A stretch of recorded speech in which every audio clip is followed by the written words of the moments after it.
This year, the polls picked a winner for president, but did they perform better, worse, or the same as in 2016? Let's dig into the details and find out.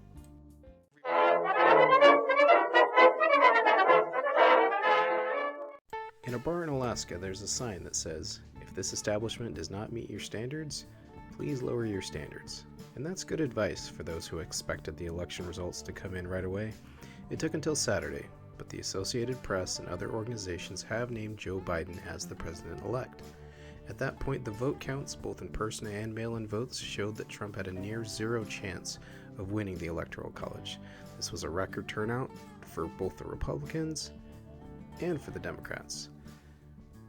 The day after the election, everyone was watching 4 states: Pennsylvania, North Carolina, Georgia, and Nevada. Trump was leading in Pennsylvania, but after counting most mail-in ballots, Biden won by about 60,000. Trump could not win without Pennsylvania. Game over. North Carolina was a stretch for Biden, and the final votes did not help him. Trump won North Carolina by about 90,000 votes. Georgia looked like it was at risk on November 4th, and sure enough, Biden took back the lead. Recounts are happening, but it's very likely Georgia turns blue this year. And finally, Nevada, who took their sweet time counting. Biden ended strong there, winning by 35,000 votes. That whole red section there, I've driven through it. There's just nothing there at all. Now, if you were a Trump supporter watching on election night, you were understandably upset to see Trump's lead go away with the mail-in votes being counted. But with a pandemic going on, Americans voted by mail in record numbers, and those took time to count. No fraud has been found. Democrats and Republicans counted the votes together. Now that 99% of the votes have been counted, we can see Biden won.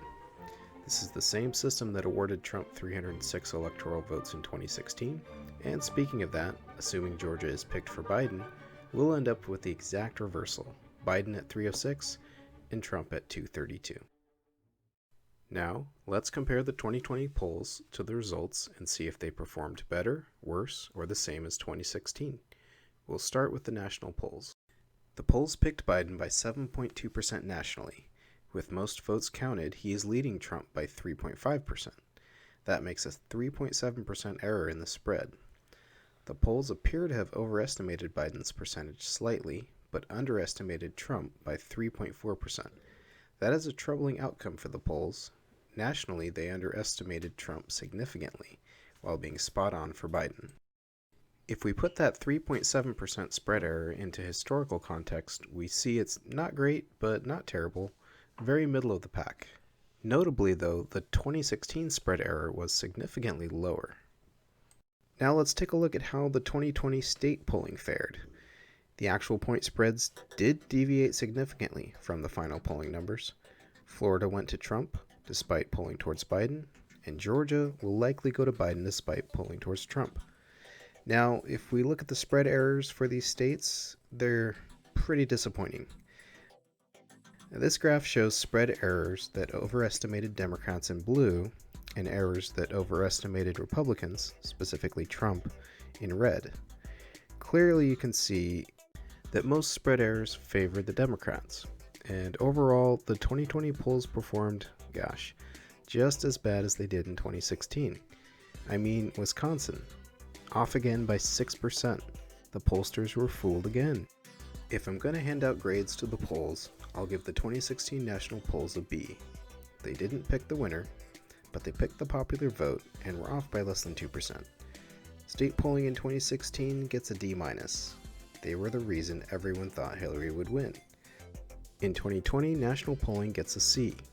They were off by almost 4% in the spread, and it was all because they underestimated Trump. And for state polling, I'll give out a solid D. If you're Team Blue, you're probably less upset with the polls this year, but you shouldn't be. They basically were just as wrong as 2016. The only difference being Biden performed better than Hillary did and won despite the errors. Based off the 2020 results, I am more skeptical of the polls now than I was before the election. If pollsters don't find ways to address their democratic bias, they risk being relegated to a partisan function in politics, and we don't need more of that. Thanks for watching this video. Subscribe to get more insights on the elections and polling. I've got more to cover, and I hope you can join me.